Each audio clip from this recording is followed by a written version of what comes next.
이재명 정부가 첨단 분야 산업을 지원하기 위한 국민성장펀드를 150조 원 규모로 확대하기로 했습니다.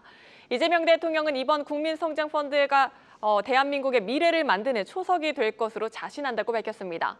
자세한 내용 대통령실 취재기자 연결하겠습니다. 유호성 기자, 국민성장펀드 규모 기존보다 얼마나 더 확대되는 겁니까? 이재명 대통령의 핵심 공약인 국민성장펀드는 당초 100조 원에서 50% 늘어난 150조 원 규모로 조성됩니다. 미국과 중국 등 주요국들이 이 첨단 전략 산업의 국가 차원의 대규모 투자 지원을 확대하는 가운데 우리 정부 역시 첨단 전략 산업 분야의 과감한 투자로 대대적인 체질 개선과 미래 성장 동력 확보에 나서겠다는 구상입니다. 이 대통령은 저성장을 계속할 건지 새로운 선진국으로 도약할 건지 중요한 분기점에 서 있다며 국민성장펀드가 정체된 우리 산업에 새롭게 활력을 불어넣을 것이라고 강조했습니다. 발언 들어보시죠. 대한민국 경제 재도약을 위해서 절박한 마음으로 국민성장펀드 운영 방안을 논의하고 또 국민들께 보고드리는 자리를 가지게 됐습니다. 지금 우리가 추진하고자 하는 국민성장펀드는 성장의 기회와 과실을 함께 골고루 나누는 게 중요합니다. 아울러 이 대통령은 첨단 산업 육성과 벤처 생태계 활성화를 위해 이 금융권의 이자 장사가 아닌 생산적 금융으로 전환을 요구했는데요.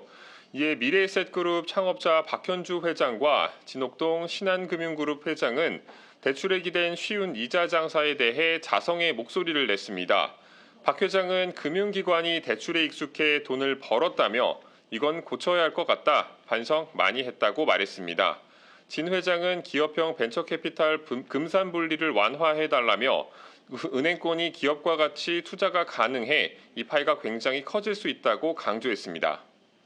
네, 150조 원 굉장히 막대한 금액인데요. 재원은 어떻게 마련이 되고 또 어떻게 운용될 계획입니까?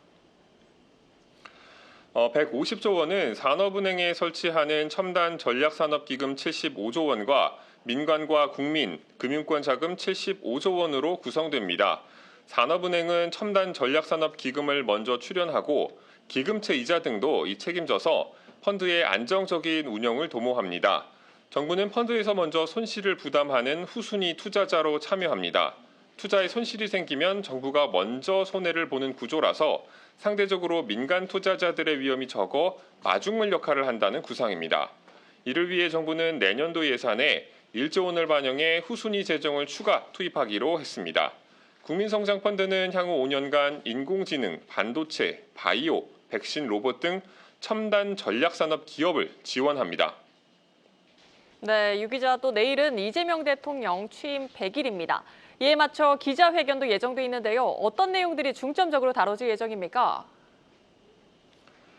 이재명 대통령은 취임 100일째가 되는 11일 이 회복을 위한 100일, 미래를 위한 성장이라는 슬로건을 걸고 약 90분간 기자회견을 진행할 예정입니다.